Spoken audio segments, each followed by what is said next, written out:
Malaysia's Media Freedom Index is at an all-time low, according to an international survey by Reporters Without Borders. The country's ranking slipped behind even countries like Myanmar.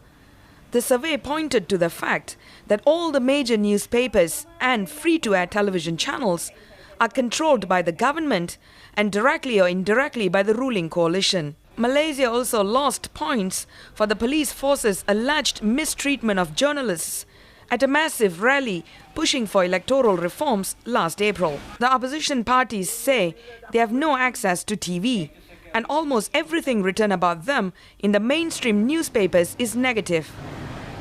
And worse still are the misinformation and the lies broadcast by the government-controlled media or the print media and the electronic media.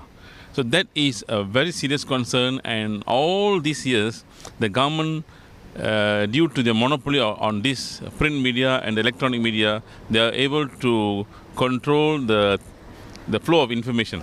In the past few years, websites and internet-based newspapers have helped to right the balance somewhat by publishing stories and opinion pieces that wouldn't make it into the mainstream media. So far, the government has kept its hands off the internet while maintaining its control over mainstream media. We do not control, we monitor. Being a country of multiracial, we've got to monitor what is being said. This is to ensure that, racial harmony is maintained. Because when you talk about racial things, it's very, very sensitive. So we have to monitor. All the opposition parties in Malaysia have their own papers. They have got access to internet broadcasting, which we do not control. In contrast to mainstream newspapers, opposition papers are only supposed to be sold to card-carrying members.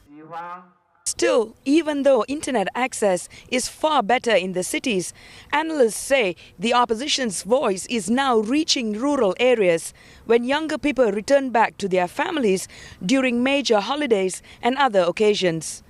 Maheshwari Ramakrishnan, Press TV, Kuala Lumpur.